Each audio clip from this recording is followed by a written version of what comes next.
Assalamualaikum students, how are you? Are you fine? I hope you are fine. In previous lecture we have to studied about entropy in reversible process. Today we will discuss about entropy and second law of thermodynamics. तो entropy you know about the entropy को आप पहले पढ़ चुके हैं. measurement of disorderness of the system. किसी भी system में जो बिगाड़ होती है, जो उसकी चेंजिंग होती है, जो तब्दीली होती है, उसकी जो मेजरमेंट होती है वो एंट्रोपी कहलाती है. तो इसको डिफाइन कैसे करते हैं? The measurement of disorderness of the system is called entropy. Now today discuss about entropy. इसकी एक और टर्म में कैसे डिफाइन कर सकते हैं?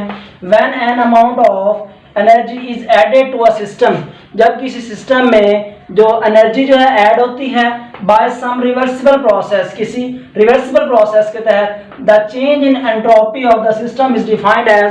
तो उस वक्त जो एंट्रोपी की जो टर्म होती है उसको कैसे डिफाइन कर सकते हैं? Delta S is equal to Q upon T at constant temperature T, where Q is delta is change in entropy and Q is term heat and T is at time T and constant temperature T.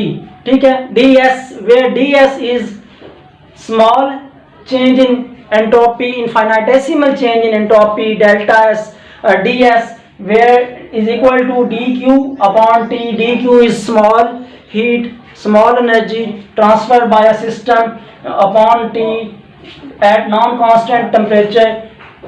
You can define as, you can write as the term delta s. This putting this value from d, delta s is equal to ds, limits from a to b.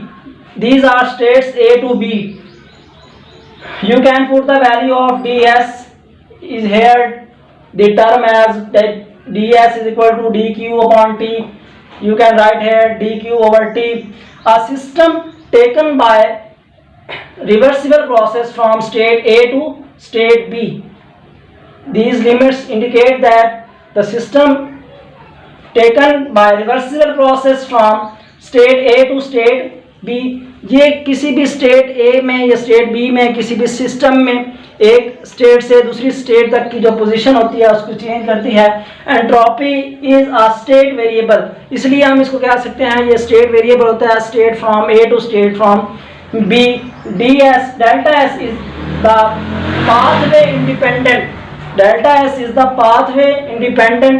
जो इसलिए हम इसको क्या लिख सकते हैं? ये delta S जो चेंज इन एंट्रोपी है वो पाथवे इंडिपेंडेंट प्रोसेस है. फॉर एन आइसोलेटेड सिस्टम, इसको हम कैसे डिफाइन कर सकते हैं इस फिगर्स को एक्सप्लेन करने के लिए? For an isolated system of two objects, the transfer of energy from object at TH is the temperature at hot reservoir and to the object from TL to at cold temperature reservoir increases the total energy. reservoir, एक cold reservoir, two objects लें, एक hot हो और एक cold हो, और आपको पता है heat flows from hot to cold body. TH is the temperature at hot body and TL is the temperature at cold body, low temperature reservoir. Then you can write in two points, two process. Heat begins to flow from hot reservoir to cold reservoir. Objects come eventually to the thermal equilibrium where a new temperature is TF. New temperature is final temperature and TH is high temperature and TL is low temperature. Heat begins to flow. Objects comes eventually to thermal equilibrium where new temperature is TF.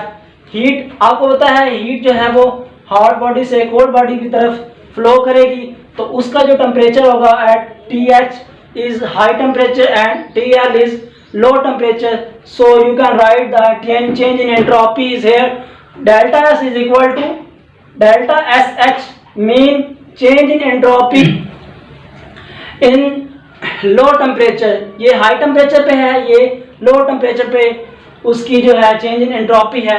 तो किसी भी system में तो यहाँ पे इसको ये इसमें हीट लीव कर रही है, मीन इसमें से हीट निकल रही है और इसमें हीट जो है वो एंटर हो रही है, जज़ब हो रही है, ठीक है।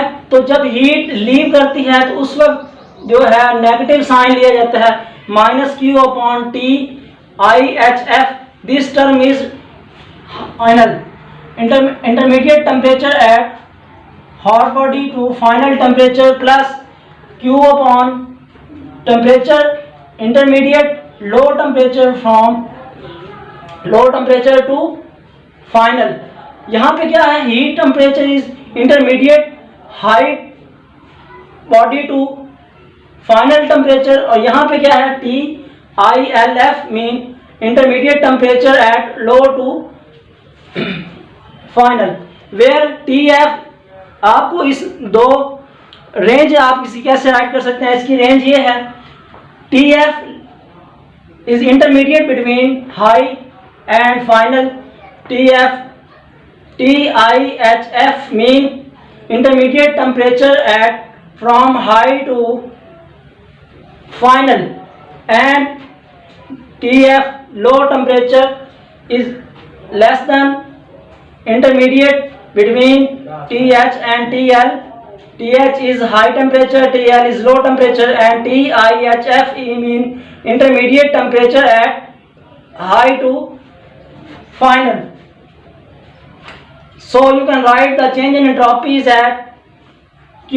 आप यहाँ से Q क्या ले लें, कॉमन ले लें, आप इसकी वैल्यूज को इंटरचेंज करें, मेन आप रीअरेंज करें तो Q ओवर T, Q आप कॉमन ले लें, Q into 1/TLF minus 1/TIHF is positive. क्या है, ये टर्म जो है यहाँ ये पॉजिटिव है, ये नेगेटिव है, तो इसमें से ये जो है वो सब्ट्रैक्ट किया गया, तो यहाँ पे तो टोटल एंट्रोपी चेंज आई है वो किसी भी सिस्टम की वो always positive. So you can right total entropy of the change in isolated system always positive. So second law of thermodynamics में आप कैसे इसको डिफाइन कर सकते हैं, the energy of an isolated system never decreases if either remains constant in reversible process और irreversible process. Mean energy किसी भी आइसोलेटेड सिस्टम की रिवर्सिबल और इरिवर्सिबल प्रोसेस में डिक्रीजेज नेवर डिक्रीजेज, वो डिक्रीजेज नहीं होती, इट आइदर रिमेन्स कांस्टेंट, ये हमेशा जो है वो कांस्टेंट या कांस्टेंट रहती है, ठीक है। सेकंड पॉइंट क्या है, the total entropy of any system and that surrounding always increases. तो किसी भी सराउंडिंग में सिस्टम में जो उसकी एंट्रोपी होती है वो ऑलवेज इंक्रीजेज होती है। तो इसको सेकेंड लॉ ऑफ थर्मोडायनामिक्स को आप टू टर्म्स में लिख सकते हैं। First term is the energy of an isolated system never decreases, किसी भी आइसोलेटेड सिस्टम की एनर्जी जो है डिक्रीजेज नहीं होती, it either remains constant in reversible process और इरिवर्सिबल प्रोसेस। सेकंड पॉइंट है the total entropy of any system and that surrounding always increases, वो हमेशा जो होती है वो इंक्रीज होती है। This is the topic of entropy and second law of thermodynamics. I hope you understand. Thank you very much.